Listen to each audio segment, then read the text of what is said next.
কেরালার পালাক্কড় আদালত সম্প্রতি যোগগুরু বাবা রামদেব এবং পতঞ্জলি আয়ুর্বেদ সংস্থার সহ প্রতিষ্ঠাতা আচার্য বালকৃষ্ণের বিরুদ্ধে জামিন অযোগ্য ধারায় গ্রেপ্তারি পরোয়ানা জারি করেছে।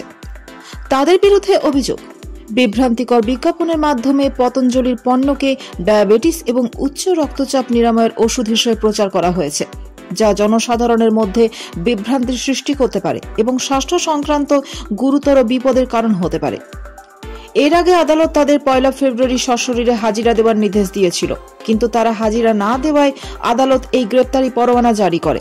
আগামী 15 ফেব্রুয়ারির মধ্যে তাদের আদালতে হাজির করার নির্দেশ দেওয়া হয়েছে। পতঞ্জলি আয়ুর্বেদের বিজ্ঞাপন ঘিরে বিতর্ক এই প্রথম নয়। এর আগেও বিভ্রান্তিকর বিজ্ঞাপন দেওয়ার জন্য শীর্ষ আদালতে ক্ষমা চাইতে হয়েছে রামদেবকে। সুপ্রিম কোর্টের নির্দেশে বিভিন্ন ভাষার মোট 67টি সংবাদপত্রে বিজ্ঞপ্তি প্রকাশ করে ক্ষমা চাইতে হয় পতঞ্জলিকে। বর্তমানে কেরালার বিভিন্ন আদালতে রামদেবের বিরুদ্ধে একাধিক মামলা বিচারাধীন রয়েছে। আদালতের নির্দেশ অনুযায়ী নির্ধারিত সময়ের মধ্যে হাজিরা না দিলে কেরালা পুলিশ তাদের গ্রেপ্তার করতে পারে।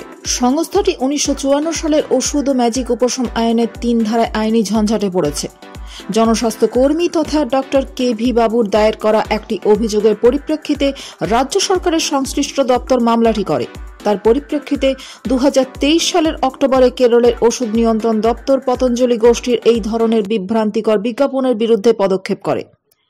সারা দেশে পতঞ্জলির বিরুদ্ধে মোট 11টি মামলা হয়েছে, তার মধ্যে 10টি মামলা হয়েছে শুধু কেরলেই। কেরলের পালাক্কাদে 3টি, এর্নাকুলামে 2টি, তিরুঅনন্তপুরমে 1টি সহ একাধিক জেলায় পতঞ্জলি গোষ্ঠীর বিরুদ্ধে মামলা দায়ের হয়েছে।